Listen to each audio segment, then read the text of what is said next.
Well, as you can tell, I'm back out working on the bus.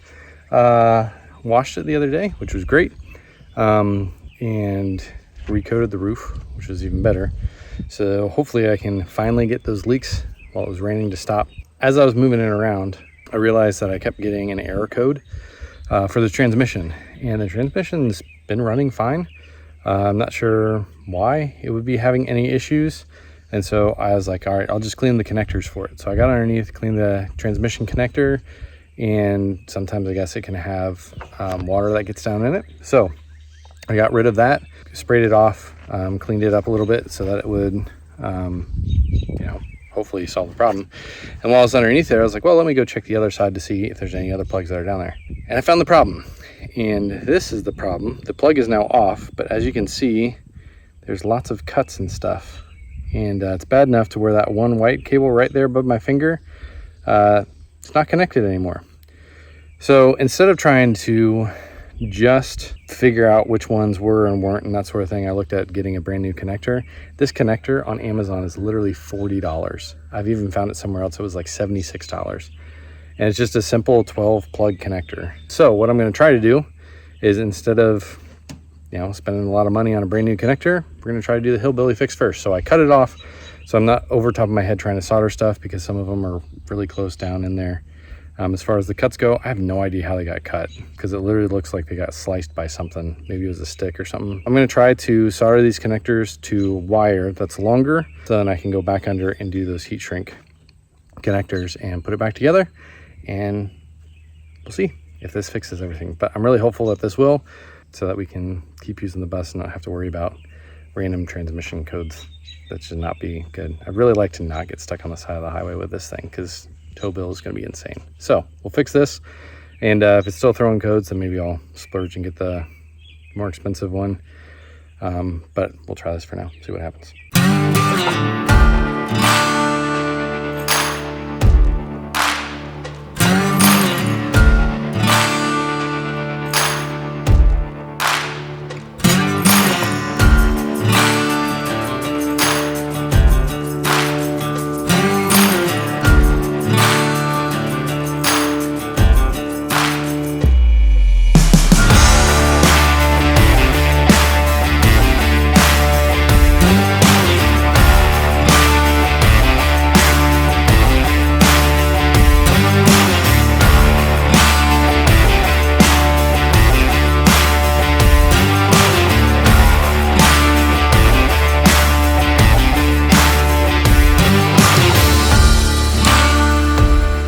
All right, well, we got this all spliced up, and so we're gonna put it on, see if it works, and if it doesn't, well, at least we tried. So the other issue that I'm having right now is I actually ran out of the little plug things or whatever, so we're gonna have to use some that are a little bit bigger.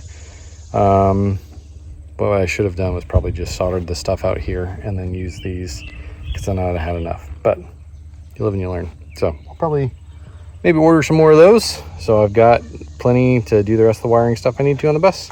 We're going to dive underneath and get this thing hooked up and see if it works.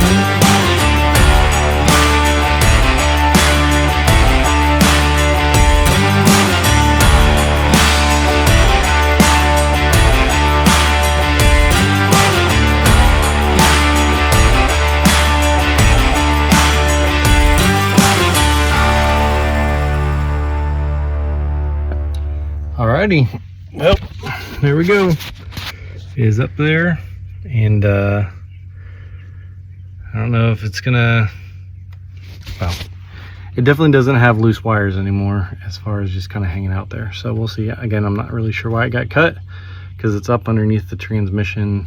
I mean, it's exposed on the side, so I guess if a stick or something like that.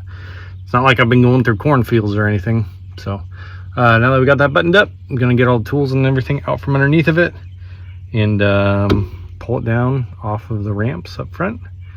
And I think that was everything that I need to button up underneath of this thing. So cleaned all the connections and everything else.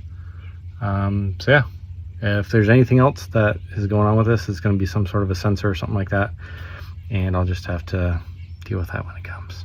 So we'll start this thing up after I get my tools out and see if that fixes it.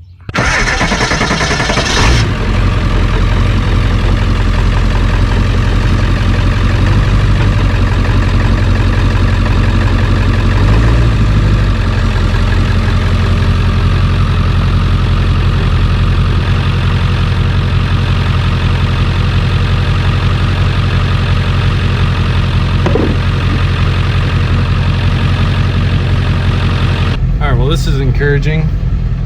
Starting it up and running it down the road. This thing has never shifted better since I've gotten it. So I don't know, just cleaning it and making sure the connections actually work instead of it guessing or kind of hesitating sometimes. It's butter smooth, which is phenomenal because that means I don't have to get a whole transmission rebuilt, which would have been super expensive. So, trust the bus even more now, which is good. Keep rolling along. Got overdrive off currently, and it just feels great. So, oh yeah. All right, I cannot begin to tell you how excited I am. That part was literally, the cheapest I found it was $40. Most places had it for like $70, $75. A little bit of time, a couple of burned fingers. I really need to get one of those extended trigger type things. But the bus, transmission issues, done. At least for now. It's an old bus. Eventually, it's going to need the transmission replaced, the engine replaced, all that stuff. Hopefully by that point in time, somebody else is driving me around in a much nicer bus. But she rolls. Shifts much better than ever before. No hesitations, no hiccups, no gotchas. And I am super pumped and pleased, and man, yes. So I need to finish some stuff on the inside. Abby and I were talking. I need to finish the front wall. I think I might actually put some speakers in there so people can listen to the radio in the back while they're riding with me instead of it just being up front, because I still have that controller that's in there. So that still needs to be done. It would be nice at some point in time to actually fix the door actuator, which I did a hillbilly fix on that one. So it'd be nice to fix that. It would also be nice, probably while I'm digging in there, to change the fuel filter out, because I've never changed it out, and that's one of those things that probably needs to be done, but it's really hard to get to. So those are a couple things that are still on the to-do list. However, she runs, and I'm excited because it allows me to have a little bit more faith with using it, so that if I end up on the side of the road, it's not something that I knew I probably should have fixed. Those things always make me nervous when it's like, I should probably fix this, but I'm going to run it anyway. So she's up tip-top condition now. We're going to get some more gigs we're riding out to you. If you're interested in me bringing out the bus to your church or to your house, not just because you want to see the bus, but because you actually want me to play a show, whether it's a house concert, a private show for you and your family and your friends, your neighborhood, or for your entire church, just let me know. Shoot me in a message at info@mattfawcettmusic.com. Just put booking in the title and or in the subject line, and we'll come out and see you. So thanks again for watching. Have an awesome rest of your day. Go fix something. It'll feel so much better about yourself, and stretch some muscles, those brain muscles. And don't be worried, or don't fret about trying to fix something yourself. Worst case scenario is it's broken and it's still broken. You lose a little bit of time, but you never know. You can fix it yourself. You'll feel really good inside. Keep fixing stuff. We'll see y'all in the next one.